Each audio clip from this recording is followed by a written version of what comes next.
السلام علیکم ورحمۃ اللہ وبرکاتہ۔ نحمده ونصلی علی رسولہ الکریم، اما بعد۔ عزیزان محترم، معزز دوستوں، بزرگ اور بھائیوں، آج بفضل تعالی عقائد علماء دیوبند کے تعلق سے کچھ اور باتیں رکھنے کی سعادت حاصل کر رہا ہوں۔ جیسا کہ آپ کو معلوم ہے، اس سے پہلے بھی ہم بہت کچھ عقائد جو علماء دیوبند اپنی کتاب میں درس فرمائے ہیں، ہم اس کو رکھ چکے ہیں۔ آج بھی اسی سلسلے کو آگے بڑھاتے ہوئے ہم چند باتیں رکھیں گے جسے علماء دیوبند نے اپنی کتاب میں درس فرمایا ہے۔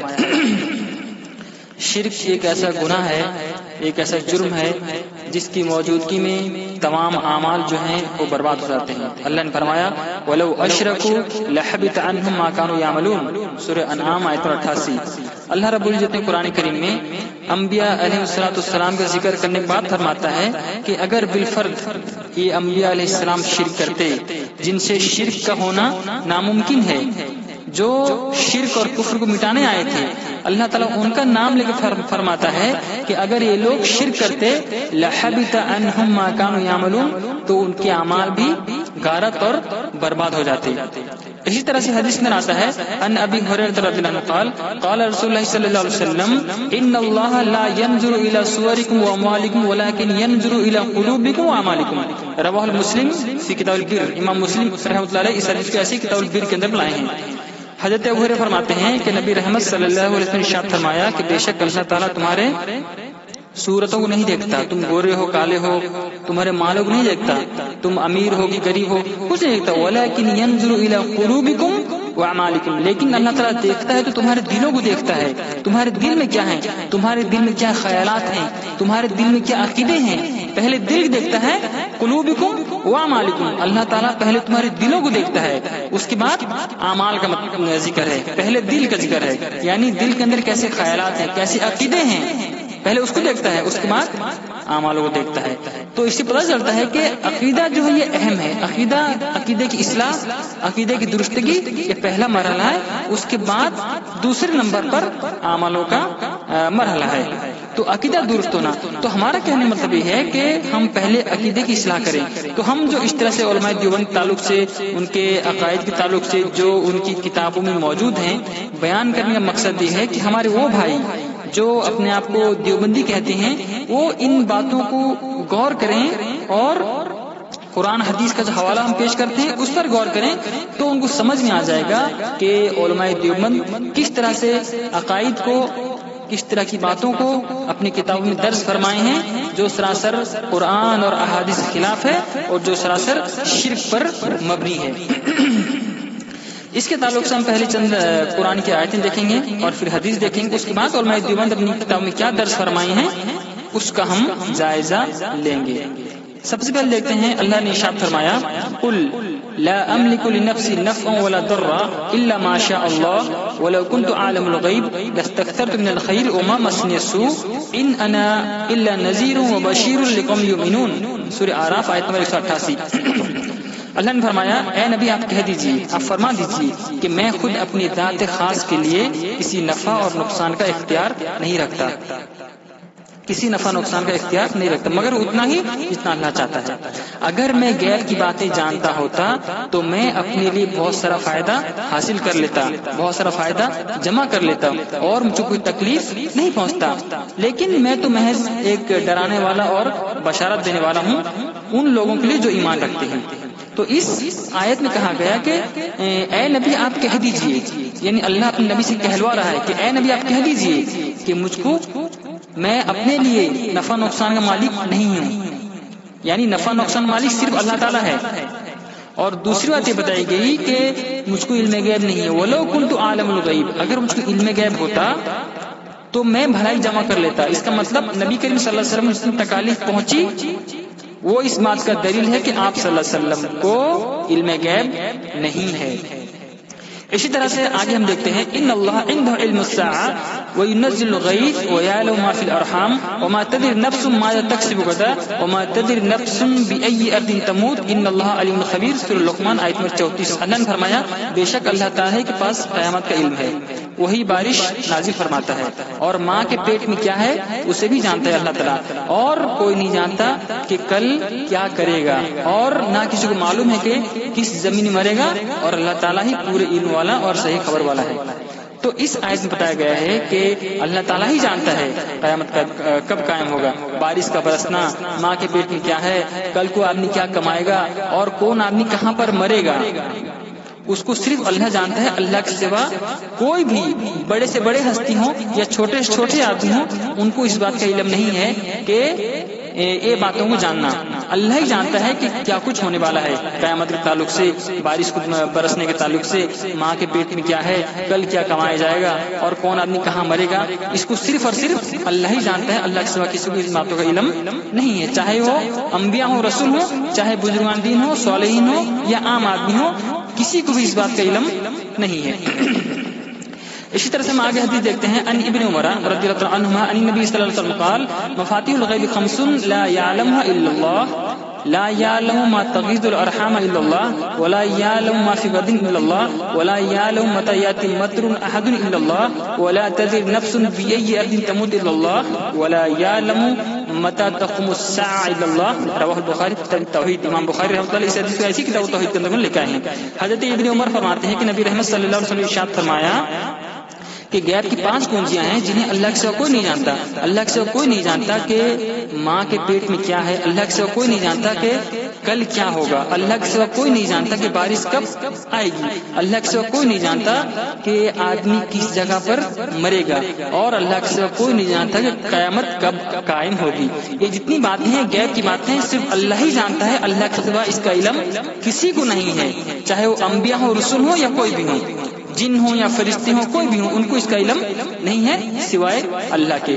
اسی طرح سے ان عائشہ رضی اللہ عنہا قالت من حدثك ان محمد صلی اللہ علیہ وسلم رأى ربه فقد كذب وهو يقول لا تدركه الابصار، ومن حدثك انه يعلم الغيب فقد كذب وهو يقول لا يعلم الغيب الا الله۔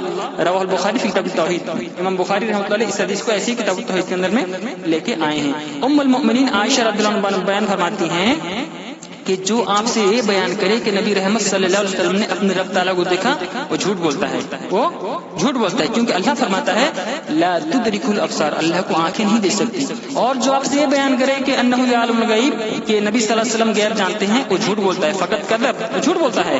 کیوں؟ کیونکہ اللہ فرماتا ہے لا یعلم الغیب الا اللہ، کہ غیب کی باتیں سوائے اللہ کے کوئی نہیں جانتا۔ ٹھیک ہے، تو قرآن کی 2 آیتیں، اس کے علاوہ بہت ساری آیتیں ہیں اور اس کے علاوہ بہت ساری حدیثیں ہیں، لیکن اتنا بیان کرنے کا ٹائم نہیں ہے، مختصر طور پر ہم کو بات رکھنی ہے۔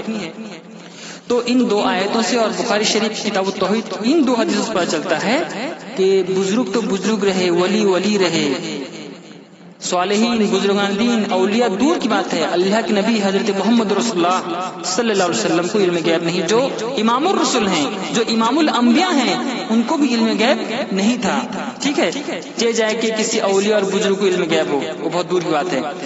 اب قرآن حدیث کے مطابق جو ایک عبارت ہے ہم اس پیش کرتے ہیں، جس کتاب کا، اس کتاب کا نام ہے الروض الازہر فی شرح فقہ الاکبر، لکھنے والے ہیں ملا علی قاری حنفی، جو ایک بہت بڑے عالم دین ہیں ہندوستان کے۔ یہ ان کی کتاب ہے، یہ شرح ہے فقہ اکبر کا۔ ٹھیک ہے، صفحہ نمبر 222 میں لکھتے ہیں ثم اعلموا ان الانبیاء علیہم الصلوۃ والسلام لم يعلموا موجبات من الاشیاء الا ما علمه الله تعالی احیانا، وذكر الحنفیہ تصریحا بالتکفیر بالاعتقاد ان النبی علیہ الصلوۃ والسلام يعلم الغیب لمعارضة قوله تعالی قل لا يعلم من في السماوات والارض الغیب الا اللہ، سورہ نمل آیت نمبر 65۔ تو یہ عبارت ہے، اس میں لکھتے ہیں ترجمہ کیا ہے کہ پھر اس بات کو جاننا چاہیے کہ جو انبیاء علیہم السلام ہوتے ہیں، ان کو غیب کی کسی بھی باتوں کا علم نہیں ہوتا۔ لم یعلم المغیبات، ان کو کسی بھی غیب کی باتوں کا علم نہیں ہوتا، الا ما علم اللہ تعالی احیانا، سوائے اس کے کہ اللہ تعالیٰ ان کو وحی کے ذریعے کچھ باتیں بتا دے۔ ٹھیک ہے، یعنی موقع محل کی مناسبت سے اللہ تعالیٰ جب چاہتا ہے اپنے انبیاء کو کچھ باتیں بتا دیتا ہے کہ غیب کی باتیں ہیں، ہم آپ کو بتا رہے ہیں۔ ذالک من انباء الغیب نوحیہ الیک، اے نبی یہ غیب کی باتیں ہیں جو ہم آپ کو وحی کے ذریعے بتا رہے ہیں۔ وما كنت لديهم اذ اجمعوا امرهم وهم يمكرون، سورہ یوسف کی آیت ہے کہ اللہ کے نبی، ہم جو یوسف علیہ السلام کو واقعہ سنا رہے ہیں آپ کو، یہ غیب کی باتیں ہیں، من انبائل غیب، غیب خبریں ہیں، نوحیہ الیک، آپ کی طرف ہم وحی کرتے ہیں، یعنی وحی کر کے اللہ تعالیٰ اپنے نبیوں میں سے کسی کو کچھ باتیں بتا دیتا ہے. تو جب اللہ تعالیٰ کسی غیب کی باتوں کو اپنے نبی کو بتا دیتا ہے تو بتانے کے بعد وہ بات غیب کی نہیں رہتی. تو وہی بات یہاں ذکر کیا گیا ہے کہ اللہ تعالیٰ اپنے نبیوں کو کچھ باتیں وحی کے ذریعے بتا دیتا ہے. ٹھیک ہے، تو جب بتا دیا جاتا ہے پھر وہ غیب نہیں ہوتا. آگے لکھتے ہیں کہ اس طرح سے علماء احناف نے اس عقیدے کی صراحتاً تکفیر کی ہے، تصریحاً بالتکفیر باعتقاد. اس عقیدے کی علماء احناف نے کھلے طور پر تکفیر کی ہے کہ ان نبی علیہ الصلوۃ والسلام یعلم الغیب، کہ نبی صلی اللہ علیہ وسلم غیب جانتے ہیں. یعنی جو آدمی یہ عقیدہ رکھتا ہے کہ اللہ کے نبی حضرت محمد رسول اللہ صلی اللہ علیہ وسلم عالم الغیب تھے، اس عقیدے کی تکفیر کی ہے. کس نے؟ علماء احناف نے. کیوں؟ لمعارضۃ قولہ تعالی، اس لیے کہ ان کا یہ عقیدہ اللہ رب العزت کے اس فرمان کے مخالف ہے. کون سا فرمان ہے؟ اللہ نے فرمایا قل لا یعلم من فی السماوات والارض الغیب الا اللہ، کہ اے نبی کہہ دیجئے کہ زمین آسمان کی غیب کی باتوں کو سوائے اللہ کے کوئی نہیں جانتا. تو یہ علماء احناف اپنی کتاب میں لکھتے ہیں کہ نبی کریم صلی اللہ علیہ وسلم تعلق سے علم غیب کا عقیدہ رکھنا یہ کفری عقیدہ ہے، جس کی تکفیر علماء احناف نے صراحتاً کی ہے، کھلے طور پر اس کی تکفیر کی گئی ہے. تو قرآن حدیث کی دلیلوں سے اور اس عبارت کے مطابق نبی کے تعلق سے علم غیب کا عقیدہ رکھنا یہ کفری عقیدہ ہے، جیسا کہ علماء احناف نے خاص کر کے ملا علی قاری حنفی اپنی کتاب میں الرز الازہر شرح فی فقہ الاکبر میں اس کو ذکر فرمایا ہے. ٹھیک ہے، اب ہم ان عبارتوں کو دیکھتے ہیں جس عبارتوں کو علماء احناف علماء دیوبند اپنی کتاب میں درج فرمائے ہیں. چنانچہ ایک کتاب ہے شمائم امدادیہ، لکھنے والا کون ہے؟ حکیم الامت حضرت مولانا اشرف علی تھانوی، ناشر مدنی کتب خانہ بیرون گوہر گیٹ ملتان. ٹھیک ہے، یہ کتاب وہاں کی چھپی ہوئی ہے. کتاب کا نام ہے شمائم امدادیہ، صفحہ نمبر 61 جلد 2. اس میں لکھتے ہیں کہ فرمایا لوگ کہتے ہیں کہ علم غیب انبیاء اور اولیاء کو نہیں ہوتا. لوگ کہتے ہیں، ٹھیک ہے، اچھی بات ہے، صحیح عقیدہ ہے، یہ نہیں ہوتا. میں کہتا ہوں، یعنی لکھنے والے کہتے ہیں، میں کہتا ہوں، اشرف علی تھانوی کہتے ہیں کہ میں کہتا ہوں کہ اہل حق جس طرف نظر کرتے ہیں دریافت و ادراک غیابات کا ان کو ہوتا ہے. یعنی جدھر چہرہ کرتے ہیں ادھر ان کو غیب کی باتیں معلوم ہو جاتی ہے. اصل میں یہ علم حق ہے، اصل میں یہ علم حق ہے. حضرت صلی اللہ علیہ وسلم کو حدیبیہ وہ حضرت عائشہ کے معاملات میں خبر نہ تھی، اس کو دلیل اپنے دعوے کہتے ہیں. بالکل دلیل ہم پیش کرتے ہیں کہ نبی کریم صلی اللہ علیہ وسلم اگر عالم الغیب تھے تو حدیبیہ کے مقام پر جو عثمان غنی رضی اللہ عنہ کے تعلق سے جو خبر پھیل گئی تھی کہ جب عثمان غنی کو نبی رحمت صلی اللہ علیہ وسلم مکہ بھیجے کہ صلح کے تعلق سے کچھ باتیں کرنے کے لیے، تو وہاں پر عثمان گنج جب پہنچنے کے بعد ان کے تعلق سے افواہ پھیل گئی اور ایک خبر پھیل گیا حدیبیہ کے میدان میں کہ عثمان غنی کو شہید کر دیا گیا ہے. تو نبی کریم صلی اللہ علیہ وسلم تمام صحابہ کو بلا کر ایک ببول کے درخت کے نیچے بیٹھے اور بیٹھ کے تمام صحابہ سے یہ بیعت لی کہ جب تک ہم عثمان غنی کا بدلہ نہیں لیں گے ہم نہیں جائیں گے. تو اس بیعت پر تمام صحابہ کرام بیعت کیے، جس پر اللہ نے آیت نازل فرمائی جس کو ہم کہتے ہیں کیا؟ بیعت رضوان. ٹھیک ہے، اب سوال پیدا ہوتا ہے کہ جب نبی کریم صلی اللہ علیہ وسلم عالم الغیب تھے تو فوراً کہہ دیتے کہ نہیں مجھ کو معلوم ہے، میں عالم الغیب ہوں، عثمان غنی زندہ ہیں، ان کو شہید نہیں کیا گیا. آپ نے یوں نہیں فرمایا، بلکہ آپ صلی اللہ علیہ وسلم اس بات پر یقین کرتے ہوئے بیعت لے رہے ہیں اپنے صحابہ سے. اس کا مطلب ہے کہ اللہ کے نبی عالم الغیب نہیں ہے. نمبر 2، انہوں نے ذکر کیا ام المومنین عائشہ رضی اللہ عنہا کا کہ جب ام المومنین پر تہمت لگایا گیا جس پر آپ صلی اللہ علیہ وسلم بہت رنجیدہ ہوئے، آپ کو بہت صدمہ پہنچا اور آپ صلی اللہ علیہ وسلم کبھی ان سے مشورہ لے رہے ہیں کبھی ان سے مشورہ لے رہے ہیں. اس کا مطلب کیا ہے کہ اللہ کے عالم الغیب نہیں ہے. جب عالم الغیب تھے تو فوراً بول دیتے کہ اے عائشہ تم بری ہو، تم پر یہ الزام لگایا گیا ہے، تم پر یہ تہمت لگایا گیا ہے. لیکن نہیں، آپ صلی اللہ علیہ وسلم پریشان ہوئے. آپ کی پریشانی اس بات کی دلیل ہے کہ آپ صلی اللہ علیہ وسلم عالم الغیب نہیں تھے. ٹھیک ہے، تو آگے ہم دیکھتے ہیں. کہتے ہیں کہ خبر نہ تھی، اس کو دلیل بناتے ہیں. ٹھیک ہے، دعوے میں جو ہم دعویٰ کرتے ہیں کہ اللہ کے عالم الغیب تھے، ہم یہ دلیل پیش کرتے ہیں بالکل. لیکن اشرف علی تھانوی کیا کہتے ہیں کہ یہ غلط ہے، یہ غلط ہے، کیونکہ علم کے واسطے توجہ ضروری ہے. علم کے واسطے توجہ ضروری ہے، یعنی اگر نبی رحمت صلی اللہ علیہ وسلم توجہ کرتے تو ان کو علم غیب معلوم ہو جاتا۔ دیکھ رہے ہیں یہ علماء دیوبند ہیں کس طرح سے علم غیب جو ایک شرکی عقیدہ ہے اللہ کے علاوہ دوسروں پر ثابت کر رہے ہیں کہ نبی صلی اللہ علیہ وسلم نعوذ باللہ عالم الغیب تھے، جس کی تکفیر سلطان کاری ملا علی کاری اپنی کتاب میں کرتے ہیں کہ ایسا عقیدہ رکھنا یہ کفری عقیدہ ہے، لیکن ان باتوں کو اشرف علی تھانوی اپنی کتاب میں لکھتے ہیں کہ انبیاء اولیاء کو علم غیب ہوتا ہے۔ یہ کتاب کا نام ہے شمائل میلادیہ جلد 2 صفحہ نمبر 61۔ ٹھیک ہے، یہ ان کی باتیں ہیں، یہ ان کے عقیدے ہیں جو اس طرح سے درس فرمائے ہیں۔ دوسری کتاب ہے جس کے سر ورق لکھا ہوا ہے حضرت شاہ ولی اللہ محدث دہلوی اور ان کے خاندان کے تمام مشائخ اور اکابر علماء و مشائخ دیوبند کے حالات و حکایت پر نہایت مستند اور دلچسپ کتاب۔ نام کیا ہے؟ ارواح ثلاثہ یعنی حکایت اولیاء۔ لکھنے والے کون ہیں؟ حکیم الامت مجدد الملت حضرت مولانا اشرف علی تھانوی، یہ ان کی کتاب ہے۔ ٹھیک ہے، ارواح ثلاثہ۔ اس میں دیکھتے ہیں وہ کیا لکھتے ہیں علم غیب تعلق سے، دیکھیں غور سے سنیں اور دیکھیں اور سمجھیں۔ صفحہ نمبر 240 ہے، حکایت نمبر 321 سے کہتے ہیں مولوی محمد قاسم فرماتے ہیں کہ ایک مرتبہ جب میں گنگو حاضر ہوا تو حضرت کی سہوری میں ایک کورا بدنا رکھا ہوا تھا، میں نے اس کو اٹھا کر کنویں میں پانی کھینچا اور اس میں بھر کر پیا تو پانی کڑوا پایا۔ ظہر کے وقت حضرت سے ملا اور یہ قصہ بیان کیا تو آپ نے فرمایا کہ کنویں کا پانی تو کڑوا نہیں ہے، میٹھا ہے۔ میں نے وہ کورا بدنا پیش کیا، حضرت نے بھی پیا، چکھا تو بدستور تلخ تھا۔ اچھا آگے لکھتے ہیں کہ آپ نے فرمایا اچھا اس کو رکھ دو۔ نماز ظہر کے بعد حضرت نے سب نمازیوں سے فرمایا کہ کلمہ طیبہ جس قدر ہو سکے پڑھو، اور حضرت نے بھی پڑھنا شروع کیا۔ بعد میں حضرت نے دعا کے لیے ہاتھ اٹھائے اور نہایت خشوع و خضوع کے ساتھ دعا مانگ کر ہاتھ منہ پر پھیر لیے۔ اس کے بعد بدنا اٹھا کر پانی پیا تو شیریں تھا، یعنی پانی میٹھا ہو گیا۔ اس وقت مسجد میں بھی جتنے نمازی تھے سب نے چکھا تو کسی قسم کا تلخی نہ تھی۔ بعد میں حضرت نے فرمایا، اب سنیں، بعد میں حضرت نے فرمایا کہ اس بدنے کی مٹی اس قبر کی ہے، غور سے سنو، اس بدنے کی مٹی اس قبر سے ہے، اس قبر کی ہے جس پر عذاب ہو رہا تھا، الحمدللہ کلمے کی برکت سے عذاب رفع ہو گیا۔ یہ واقعہ ہے۔ اب اس پر غور کرنے کی بات کیا ہے کہ ایک بدنا ہے، اس کا پانی کڑوا ہے، ٹھیک ہے، تو انہوں نے بیٹھے بیٹھے مسجد میں بیٹھے ہوئے ہیں، وہیں سے بھی اپنی غیب دانی سے یہ معلوم کر لے رہے ہیں کہ بدنا کس نے بنایا، بنانے والا مٹی کہاں سے لیا تھا اور مٹی کس قبر سے لیا تھا۔ اس قبر کے اندر جو مردہ ہے اس کو عذاب ہو رہا ہے، اب عذاب کی وجہ سے قبر کا مٹی جو ہے کڑوا ہو گیا ہے، وہ قبر کا مٹی جس سے بدنا بنا ہے وہ بدنا کڑوا ہو گیا، اب بدنے کے اندر جو پانی ہے وہ کڑوا ہو گیا، اس پانی کو جو لوگ پیے وہ ان کو کڑوا محسوس ہوا۔ یہ کیا ہے؟ یہ علم غیب نہیں ہے۔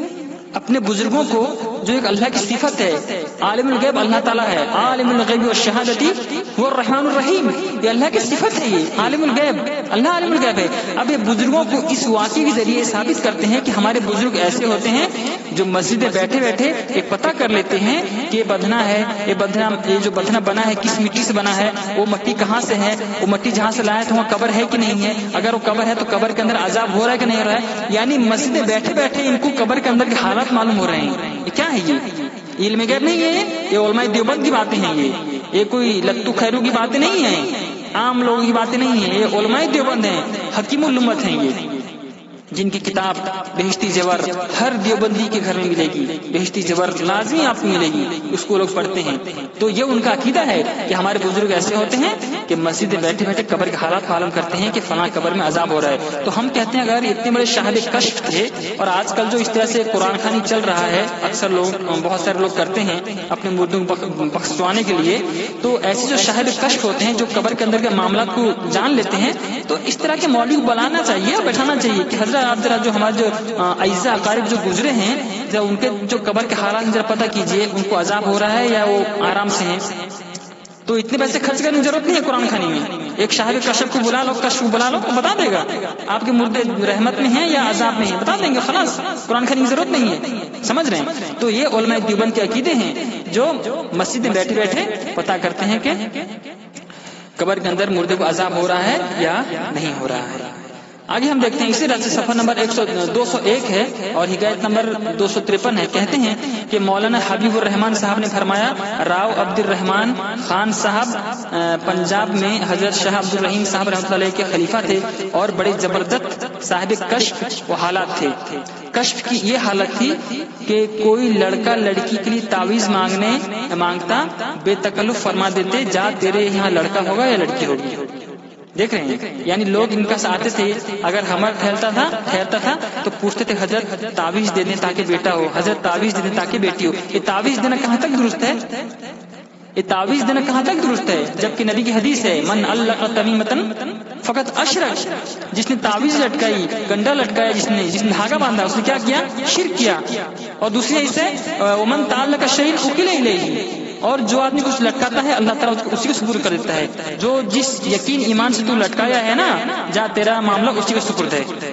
تو تعویذ لٹکانا شرک ہے, یہ گنڈا لٹکانا شرک ہے. لیکن یہ بزرگ جو تھے یہ تعویذ دیا کرتے تھے, لڑکا لڑکی کے لیے تعویذ دیتے تھے اور کہہ دیتے تھے کہ تیرے گھر میں لڑکا ہوگا یا لڑکی ہوگی. یعنی ماں کے پیٹ میں کیا ہے اس کا علم ان کو ہوتا تھا, جبکہ قرآن حدیث کا متفقہ فیصلہ ہے کہ ماں کے پیٹ میں کیا ہے, مادر رحم میں کیا ہے, اس کو اللہ کے سوا کوئی نہیں جانتا. لیکن علماء دیوبند کہتے ہیں کہ ہمارے کچھ بزرگ ایسے ہوتے ہیں جو ان کے حالات کشف اتنے تیز ہوتے ہیں کہ بیٹھے بیٹھے بتا دیتے ہیں کہ تمہارے یہاں لڑکا ہوگا یا لڑکی ہوگی.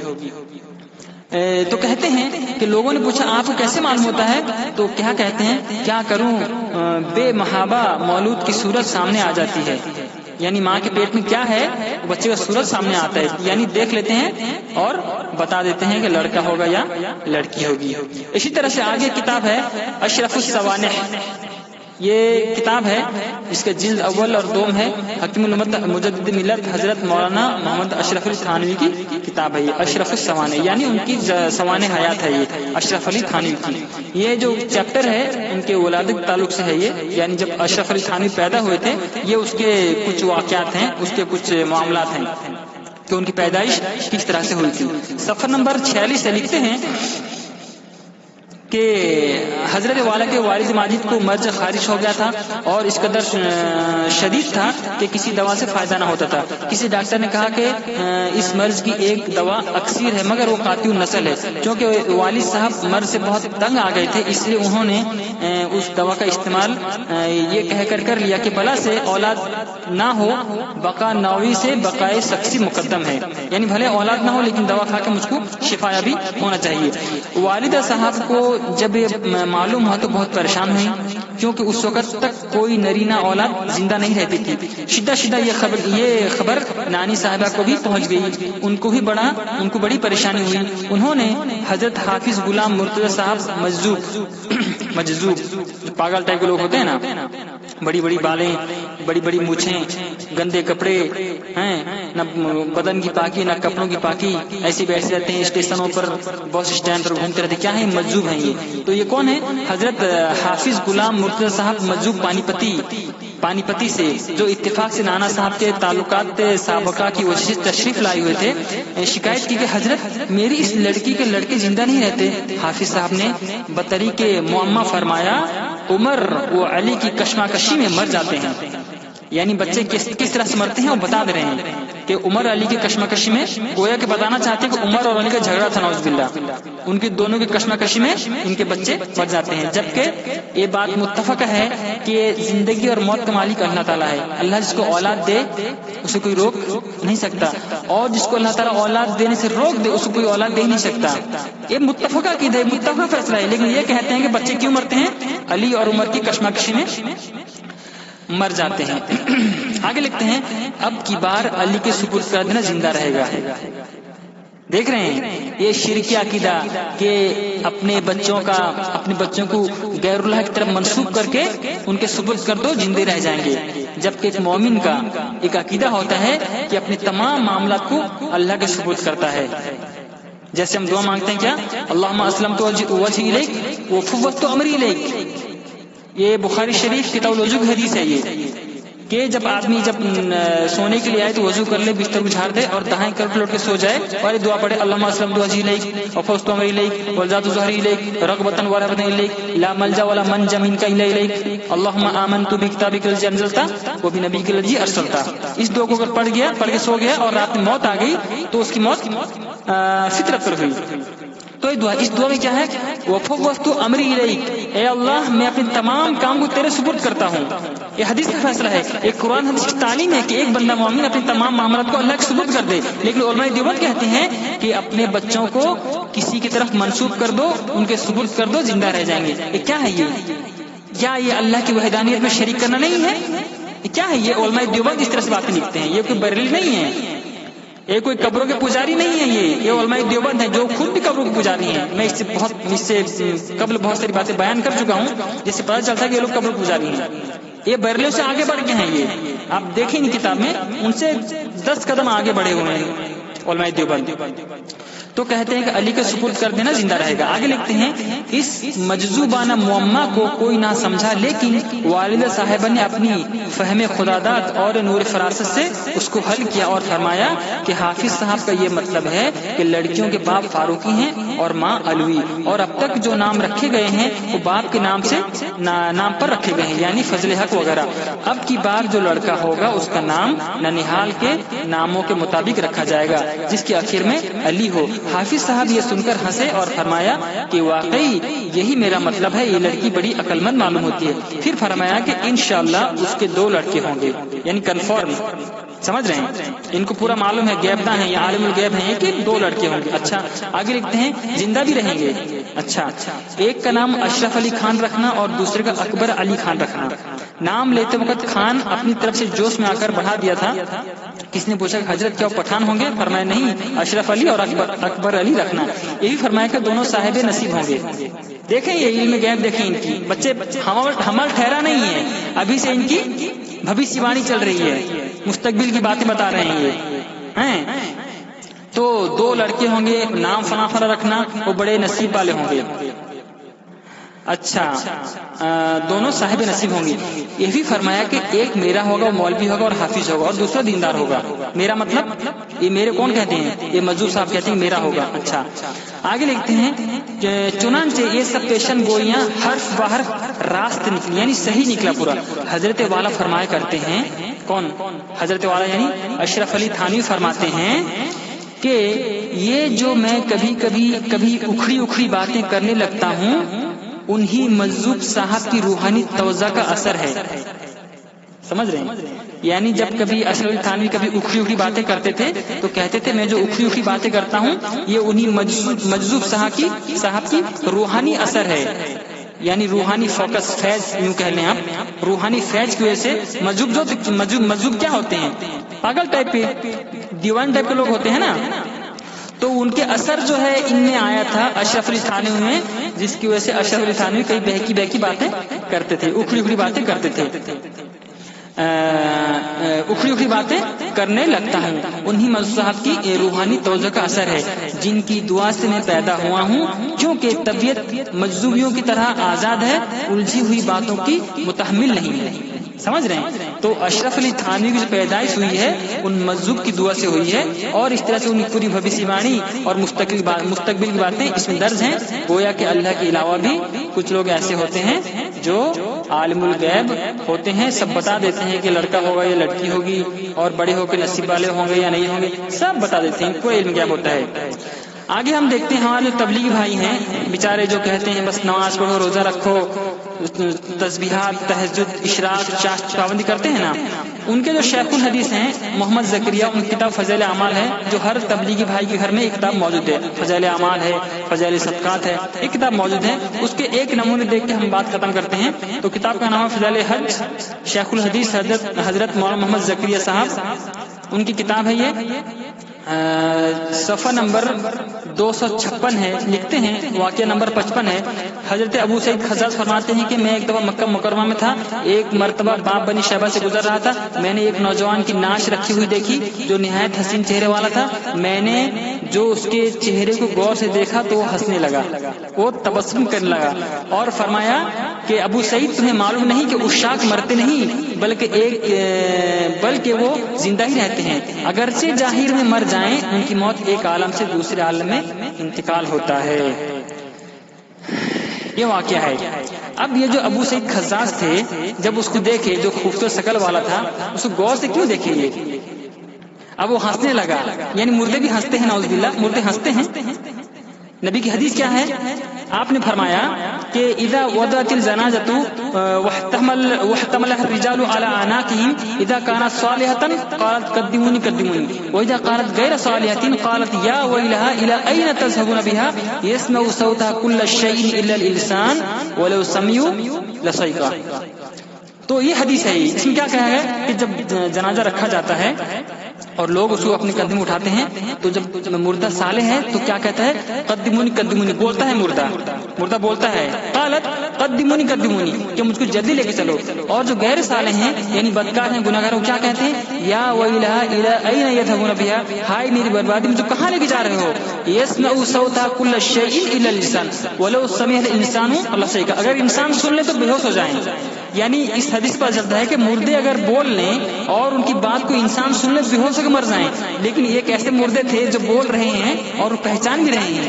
اب ابو سعید خزاز کہتے ہیں کہ ایک نوجوان سے پتہ چلتا ہے کہ ابو سعید جو ہیں ان کو پہچانتے نہیں ہیں، لیکن وہ مردے نہیں پہچانتا ہے، کہتا ہے کہ ابو سعید تمہیں معلوم نہیں، یعنی ان کا عقیدہ ہے کہ مرنے کے بعد مردے سب کچھ جانتے ہیں، کون کیا ہے اس کا نام پہچانتے ہیں، یعنی مرنے کے بعد بھی ان کو معلوم ہو رہا ہے سب کچھ، اور یہ مرتے نہیں، وہاں پڑے ہوئے ایسے ہی۔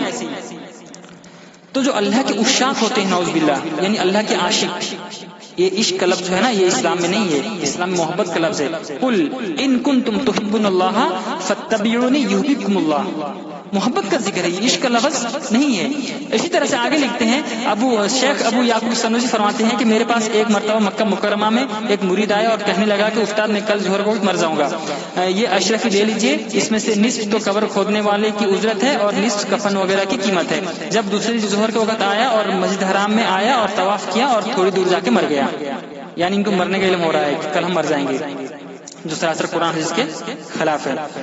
تو مر گئے، میں نے اس کی تہذیب و تکفین کی، جب اس کو قبر رکھا تو اس نے آنکھیں کھول دی۔ اب جب آنکھیں کھول دی تو اس کو باہر نکالنا چاہیے تھا نا، تو کیوں ڈال دی؟ دفن کیوں کی؟ یعنی یہ لوگ زندے کو دفن کرتے ہیں ایسے ہی، زندہ درگور کرتے ہیں، اگر وہ آنکھ کھول دیا تو اس کو کھینچنا چاہیے باہر نا، کھینچ کے باہر لینا چاہیے، لیکن نہیں، کہتے ہیں اس نے آنکھیں کھول دی۔ میں نے کہا مرنے کے بعد ہی زندگی ہے؟ کہنے لگا ہاں میں زندہ ہوں، اور اللہ کا ہر عاشق، اللہ جل شانہ کا ہر عاشق زندہ ہی ہوتا ہے، ٹھیک ہے؟ یعنی جو اللہ کے جو عشاق ہوتے ہیں نعوذ باللہ، وہ سب زندہ رہتے ہیں، تو مرتے نہیں تو پھر دفن کیوں کرتے ہیں ان کو؟ تو ان کے عقیدے ہیں، یہ شیخ الحدیث ہیں، یہ تبلیغ جماعت کے امیر محترم ہیں، جن کی کتاب تمام تبلیغ بھائی اپنے گھروں میں رکھتے ہیں، فضائل عمل پڑھتے ہیں، عصر کے بعد میں، صبح کی نماز کے بعد میں، اور اپنی مجلس پڑھتے ہیں۔ یہ کتاب ہے جس میں اس طرح سے قرآن حدیث کے خلاف عقیدے موجود ہیں، جو لوگ شعوری طور پر یا غیر شعوری طور پر اس کتاب کو پڑھ رہے ہیں، اور قرآن حدیث کو اس طرح سے انہوں نے پشے پشت ڈال رکھا ہے کہ ان کے گھروں میں ایک پوری بستی میں اگر 100 تبلیغی ہیں تو سب کے گھر میں آپ کو فضائل عمل مل جائے گی، فضل صدقات مل جائے گی، لیکن کسی گھر میں نہ بخاری ہوگا، نہ مسلم ہوگا، نہ ابو داؤد ہے، نہ ترمذی ہے، نہ نسائی ہے، نہ ابن ماجہ ہے، جس کی وجہ سے یہ لوگ اس طرح سے گمراہ کن عقیدے کو اپنا بیٹھے ہیں، اور توجہ کیا ہے؟ نماز، روزہ، حج کا سب کچھ چل رہا ہے، لیکن عقیدے کے اندر میں شرک موجود ہے، عقیدے کے اندر میں ایسے عقیدے موجود ہیں جو سراسر قرآن اور حدیث کے خلاف ہے۔ تو ان باتوں کو بیان کرنے مقصد یہ ہے کہ ہمارے وہ بھائی جو ان کتابوں کو پڑھتے ہیں اور جو اپنی نسبتیں علماء دیوبند طرف کرتے ہیں اور کہتے ہیں ہم دیوبندی ہیں، فخر سے کہتے ہیں کہ ہم دیوبندی ہیں، ہم دیوبندی ہیں، ہم حنفی ہیں، ہم ان سے درخواست کرتے ہیں کہ تمام نسبت چھوڑ کر، نہ تمہاری نسبت کسی بستی کی طرف ہو، نہ شہر کی طرف ہو، نہ کسی مدرسے کی طرف ہو، نہ تم حنفی ہو، نہ تم شافعی ہو، نہ تم حنبلی ہو، نہ تم چشتی ہو، نہ تم قادری ہو، نہ تم جیلانی ہو، کوئی نسبت نہ ہو، نسبت ہو تو جناب محمد رسول اللہ صلی اللہ علیہ وسلم کی ہو۔ یہ نسبت ہونا چاہیے کہ ہم قرآن پڑھیں، حدیث پڑھیں، قرآن کو سمجھیں، حدیث کو سمجھیں، تب آپ کو اسلام سمجھ میں آئے گا کہ یہ اسلام ہے۔ اور سمجھ میں آئے گا شرک کیا ہے، سنت کیا ہے، بدعت کیا ہے، توحید کیا ہے، تمام باتیں کھل کے آئیں گی تب جب ایک آدمی قرآن پڑھے گا اور سمجھے گا، حدیث پڑھے گا اور سمجھے گا۔ اس کے علاوہ ہدایت کے لیے کوئی تیسری راہ نہیں ہے۔ ہدایت کو لینے کے لیے قرآن پڑھنا، حدیث پڑھنا یہ ضروری ہے۔ اس کو چھوڑ کر، قرآن کو چھوڑ کر، حدیث کو چھوڑ کر جب اس طرح سے نیلی پیلی کتاب پڑھیں گے تو آپ کا عقیدہ اس طرح سے خراب رہے گا جس کا اصلاح نہیں ہو سکتا جب تک آدمی خود کوشش نہ کرے۔ تو اللہ تعالیٰ سے دعا ہے اللہ تعالیٰ ہمارے ان بھائیوں کو جو اپنے آپ کو دیوبندی کہتے ہیں اور اپنی نسبت کہتے ہیں کہ ہم دیوبندی ہیں، علماء دیوبند کی نسبت کرتے ہیں، ہم سے درخواست کرتے ہیں کہ آپ قرآن پڑھیں، حدیث پڑھیں اور ہماری ان باتوں کو سنیں سمجھیں۔ آپ کو سمجھ میں آئے گا کہ واقعتاً حقیقتاً علماء دیوبند کے عقیدے کیسے تھے اور کیا ہیں اور کس طرح سے انہوں نے اپنی باتوں کو اپنی کتابوں میں درج فرمایا ہے۔ اللہ تعالیٰ سے دعا ہے اللہ تعالیٰ ہمیں کہنے سننے سے زیادہ عمل کی توفیق عطا فرمائے، آمین یا رب العالمین۔ وصلی اللہ علی نبینا محمد وعلی آلہ وصحبہ اجمعین۔ والسلام علیکم ورحمۃ اللہ وبرکاتہ۔